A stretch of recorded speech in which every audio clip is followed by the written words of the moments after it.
الحمد لأهله والصلاة لأهلها. أما بعد فأعوذ بالله من الشيطان الرجيم. بسم الله الرحمن الرحيم.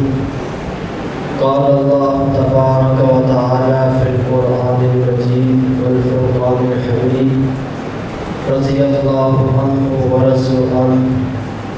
وقال النبي صلى الله عليه وسلم: الحسن والحسين سيد شباب أهل الجنة، أو كما قال عليه الصلاة والسلام.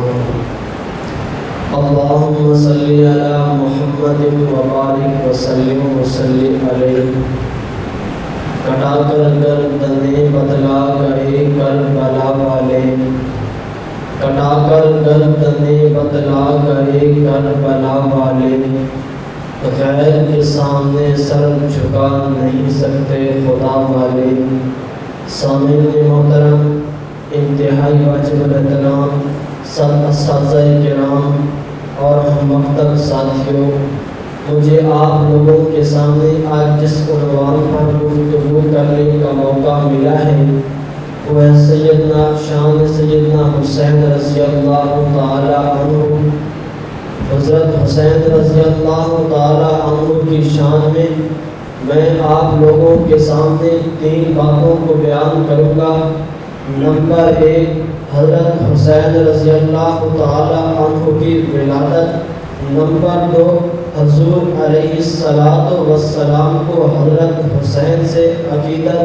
اور نمبر 3، حضرت حسین رضی اللہ تعالی عنہ کے علم و عاجزی.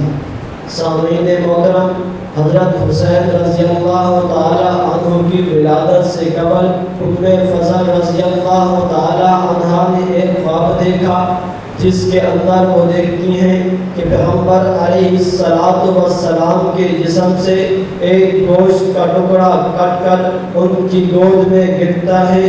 وہ پیغمبر علیہ السلام کے پاس تشریف لاتی ہیں اور ارشاد فرماتی ہیں: یا رسول اللہ صلی اللہ علیہ وسلم، میں نے دیکھا کہ آپ کے جسم سے گوشت کا ایک ٹکڑا کٹ کے میری گود کے اندر گرتا ہے. پیغمبر علیہ السلام نے ارشاد فرمایا: پریشان ہونے کی بات نہیں ہے، بلکہ میری بیٹی فاطمہ الزہرا رضی اللہ تعالی عنہ کے بدن سے ایک بچہ پیدا ہوگا جو آپ کی گود کے اندر کھیلے گا. پھر اللہ تعالی نے حضرت حسین رضی اللہ تعالی عنہ کو صدارت اور نبوت والا گھرانہ عطا فرمایا. جب میں نظر ڈالتا ہوں سیدنا حسین رضی اللہ تعالی عنہ کے نانا محمد مصطفیٰ تمام انبیاء کے سردار ہیں. جب میں نظر ڈالتا ہوں تو حضرت حسین کی ماں فاطمہ الزہرا رضی اللہ تعالی عنہا تمام جنت کی عورتوں کی سردار ہیں. جب میں نظر ڈالتا ہوں تو حضرت حسین کے بھائی حضرت حسن تمام جنتی نوجوانوں کے سردار ہیں. جب میں نظر ڈالتا ہوں تو حضرت حسین کے والد علی المرتضیٰ جسے پیغمبر علیہ السلام نے فرمایا: اگر میں علم کا شہر ہوں تو علی اس شہر کا دروازہ ہے. سامعین محترم، پھر اس نبوت اور صدارت والے گھرانے میں 5 شباب المعظم 4 ہجری مدینہ المنورہ کے اندر حضرت حسین رضی اللہ تعالی عنہ پیدا ہوئے. پیغمبر علیہ السلام کو جب حضرت حسین کی ولادت کی خبر ملی، پیغمبر علیہ السلام حضرت فاطمہ الزہرا کے گھر میں تشریف لائے اور فرمایا: میرا بیٹا کہاں ہے؟ تو حضرت حسین رضی اللہ تعالی عنہ کو ایک کپڑے کے اندر لپیٹ کر پیغمبر علیہ السلام کو دے دیا گیا. پیغمبر علیہ السلام نے حضرت حسین کے دائیں کان میں اذان کہی اور بائیں کان میں اقامت کہی. پھر اپنے منہ کے اندر کوئی چیز چبا کر ان کے تالو سے لگا دی. پھر حضرت حسین رضی اللہ تعالی عنہ کے منہ کے اندر اپنا لعاب دان ڈال دیا. جو لعاب دان صدیق اکبر کی ایڑی پر لگے انہیں شفا ملے، جو علی المرتضیٰ کی آنکھ پہ لگے انہیں شفا صحابے نے جب وہ لعاب جان حسین رضی اللہ تعالیٰ عنہ کے جسم کے اندر گیا تو اللہ تعالیٰ نے حضرت حسین کو تمام جسمانی بیماریوں سے بھی پاک کر دیا، تمام روحانی بیماریوں سے بھی پاک کر دیا۔ پھر اللہ تعالیٰ نے حضرت حسین کو بغض و عداوت سے پاک کر دیا، کینہ و حسد سے پاک کر دیا، ریاکاری سے پاک کر دیا۔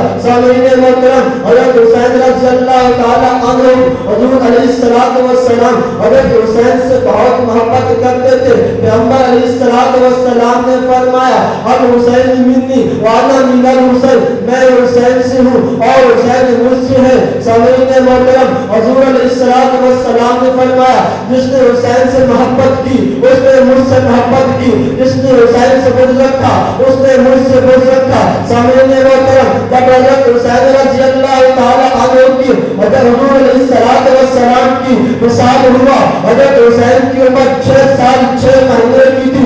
6 سال یا 6 سال کا بچہ کیا دین کی بات کو سمجھے گا، کیا دین کی بات کو بتائے گا؟ لیکن حضرت حسین رضی اللہ تعالیٰ عنہ کو محدثین کی جماعت میں شمار کیا جاتا ہے۔ حضرت حسین رضی اللہ تعالیٰ عنہ سے 8 حدیث مبارکہ جن کے راوی حضرت حسین رضی اللہ تعالیٰ نے۔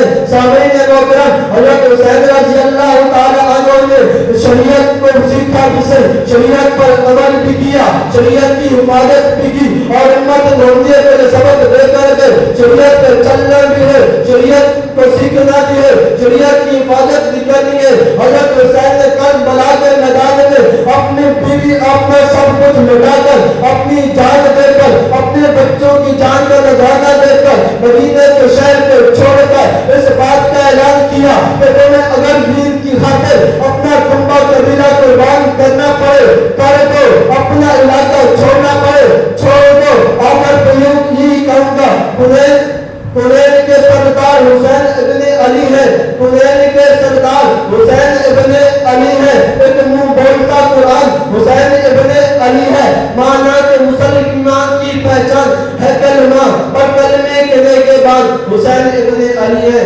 وما علینا الا البلاغ۔